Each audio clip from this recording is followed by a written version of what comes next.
पिछले लेक्चर में हमने देखा कि कॉगिंग क्या होती है। कॉगिंग हमारी क्या है कि रोटर हमारा लॉक हो जाता है, जिसके अंदर backward torque equal to forward torque हो जाता है, तो जो रोटर है अनेबल टू रोटेट हो जाता है। ठीक है, एक जगह पे वाइब्रेट होने लग पड़ता है, किसी भी एक डायरेक्शन में, ना क्लॉकवाइज ना एंटी क्लॉकवाइज, किसी भी डायरेक्शन में घूम नहीं सकता, वो सिर्फ वाइब्रेट होता है एक जगह पे। ठीक है, तो हाँ, अगर जैसे आप इनिशियल टॉर्क देते हैं किसी एक डायरेक्शन में, तो उस डायरेक्शन में वो घूमने के लिए स्टार्ट हो जाएगा और अपने रेडिएट स्पीड में पहुंच जाएगा, किसमें, कॉगिंग में। ठीक है ना, तो उसमें क्या है, कॉगिंग होता क्या है, कॉगिंग तब होता है जब रोटर स्लॉट्स के जो टीथ हैं बराबर हो जाते हैं स्टेटर स्लॉट के टीथ के साथ। ठीक है, तो वहां पे होता है हमारा कॉगिंग। तो कॉगिंग रिड्यूस कैसे कर सकते थे हम? कॉगिंग रिड्यूस कर सकते थे बाय यूजिंग स्क्रूड रोटर। ठीक है ना, बाय यूजिंग स्क्रूड रोटर कर सकते थे हम, या फिर हाई टॉर्क रोटर जो डबल केज रोटर है उसको यूज करके हम यूज कर सकते हैं। ठीक है, उसको यूज करके हम कॉगिंग को रिड्यूस कर सकते हैं। ठीक है, अब आ गया हमारा क्रॉलिंग। क्रॉलिंग क्या होता है? क्रॉलिंग भी ये थ्री फेस मोटर का ही या इंडक्शन मोटर की ही एक प्रॉब्लम है। इसमें क्या होता है, आपकी मोटर जो है वो आपकी 1/7 स्पीड में घूमने स्टार्ट हो जाती है। ठीक है,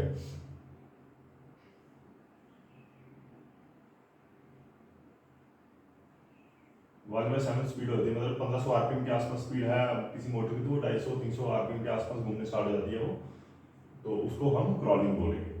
तो क्रॉलिंग ठीक है, 250-300 आरपीएम की स्पीड घूमेगी आपकी मोटर, जो है 1/7 रेटेड स्पीड के आसपास घूमेगी मोटर। ठीक है ना, तो जैसे हमने देखा 1500 आरपीएम को डिवाइड करेंगे तो 255 आरपीएम के आसपास ये घूमने स्टार्ट रहेगी, उतनी स्पीड में घूमती रहेगी कंटिन्यूसली। लेकिन कॉगिंग में क्या था, कॉगिंग में आपकी मोटर एक जगह पे रुक जाती है, उसको आप किसी भी डायरेक्शन में एक इनिशियल टॉर्क देते हो, हाथ से देते हो या किसी और दूसरे मैकेनिकल प्रोसीजर या इलेक्ट्रिकल प्रोसीजर देते हैं, तो वो उस डायरेक्शन में घूमने स्टार्ट हो जाती है, तो रेटेड स्पीड तक पहुंच जाती थी, किसमें, कॉगिंग में। लेकिन क्रॉलिंग में ऐसा नहीं है, क्रॉलिंग में परमानेंटली 250 आरपीएम पे घूमती रहती है मोटर आप। ठीक है ना, तो इसके अंदर टॉर्क भी कम प्रोड्यूस होता है और इसमें स्पीड भी कम प्रोड्यूस होती है। उसके अंदर क्या है, इनिशियल टॉर्क 0 होता है, लेकिन फाइनल टॉर्क अगर एक डायरेक्शन में आपने स्पीड दे दी तो उस फाइनल टॉर्क आपका पूरा रेटेड टॉर्क मिलेगा। ठीक है, तो इस कॉगिंग रिड्यूस करने के लिए क्या यूज करते थे हम? Screwed rotor. क्या? Screwed rotor. स्क्रूड रोटर आपको बताया था मैंने, जो है रोटर सीधे नहीं होते, वो रोटर के अंदर जो बार है वो सीधे नहीं होते, वो थोड़े से टेढ़े किए होते हैं ऐसे करके, स्क्रूड। ठीक है ना, जिससे क्या है कि रोटर के टीथ और स्टेटर के टीथ जो है वो अपने एंगल पे नहीं रहते हैं, वो अगर एक का वो टीथ ऐसे तो दूसरे टीथ ऐसे हो जाएगा। ठीक है ना, अगर ये रोटर का टीथ है बीच में तो ये परमानेंटली लॉक नहीं होते, क्योंकि ये अलग अलग स्क्रूड हो गया, साइड में हो गया। ठीक है, तो ये था आपका स्क्रूड रोटर। दूसरा है, हम इसको कोगिंग को और किस चीज़ से यूज़ कर सकते हैं? कोगिंग को हम यूज़ कर सकते हैं अगर हमने फ्रैक्शनल स्लॉट्स यूज़ किए हैं। फ्रैक्शनल स्लॉट्स मतलब अगर स्टेटर के 6 स्लॉट्स हैं, इसके 6 हैं, तो आप दूसरे के रोटर के 5 कर लीजिए। ठीक है ना, फ्रैक्शन मतलब 0.9 0.8 के आसपास जो है कर सकते हो।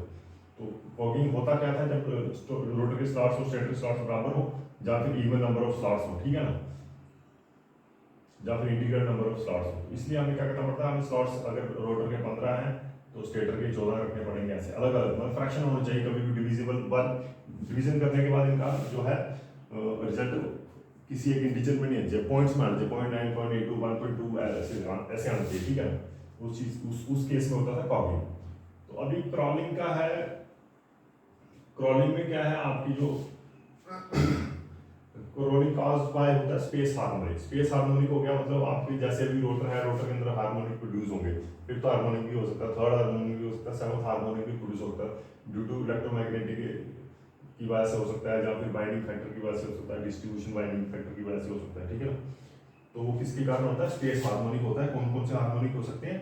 जिसके अंदर k equal to plus minus 1, k equal to 1 2 3 4 5 6 हो सकता है, जो भी है।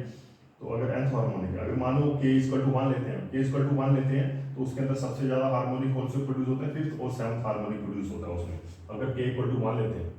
ठीक है ना, फिफ्थ और सेवंथ हार्मोनिक प्रोड्यूस होता है, तो ये क्या करेंगे? क्रॉलिंग करेंगे।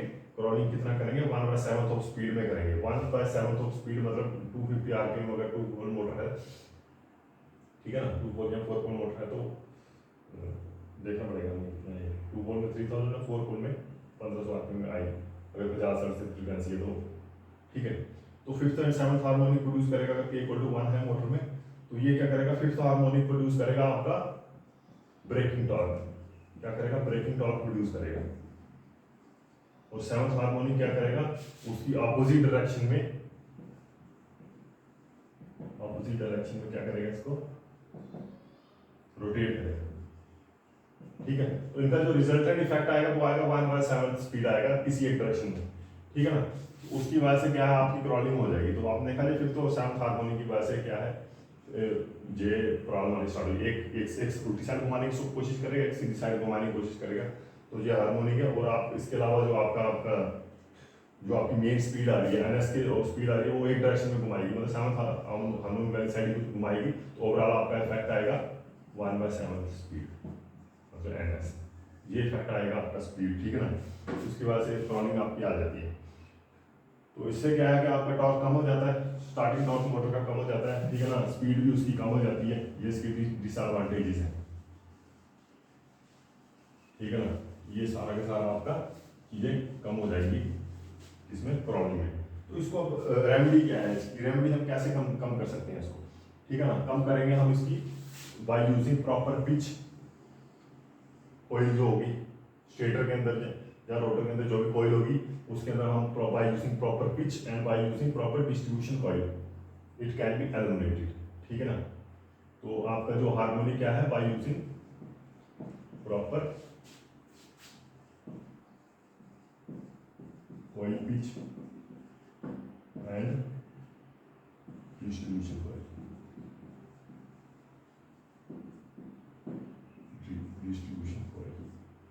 ठीक है ना, वो पहले वाले केस में क्या कर सकते हैं, कॉर्किंग किससे रिड्यूस कर सकते थे हम, by using fraction number of slots या टीथ बोल सकते हो आप, चाहे by using high torque rotor. ठीक है ना, double gauge rotor by using क्या, बाय यूजिंग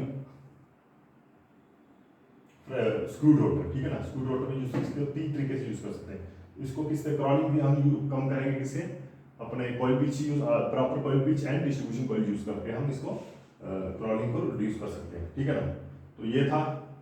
और इसका अगर हम ये देखेंगे, अगर इनका ग्राफ देखेंगे, अभी ये केज मोटर का है, डबल गेज मोटर और सिंगल गेज मोटर के बीच में डिफरेंस बताया हुआ। ये देखो, अगर डबल गेज रोटर क्या है, इसके अंदर जे रोटर है, ये पूरा का पूरा क्या है, ये रोटर है। ये रोटर के अंदर 2 बार्स होते हैं। कौन से बार होते हैं, 2 बार होते हैं। एक बार होता है अल्मोनियम या कॉपर का आउटर वाली साइड, एक बार होता है उसके अंदर वाली साइड होता है बार। ठीक है ना, ये बार अंदर वाली साइड इसका बेरिंग। तो बाहर वाले कॉइल के क्या है, लो रिएक्टेंस होगी इसकी। ठीक है ना, लो रिएक्टेंस की क्यों होगी, क्योंकि ये बिल्कुल स्टेटर स्लॉट्स के बिल्कुल पास में है। तो दूसरा वाला क्या है, थोड़ा दूर होगा, तो इसकी क्या है, हाई रिएक्टेंस होगी। हाई रिएक्टेंस की वजह से क्या है, इसका जो होगा स्टार्टिंग टॉर्क दोनों की वजह से बहुत ज़्यादा बढ़ जाएगा। हमारा जो डबल गेज रोटर का है, स्टार्टिंग टॉर्क बहुत ज़्यादा बढ़ जाता है। ठीक है ना, तो इसको हम ग्राफ के हिसाब से देखेंगे। अब ये क्या है, केस वन आ गया हमारा, बाहर अंदर वाला केस वन। ठीक है, केस वन का टॉर्क क्या है, इनिशियली कम।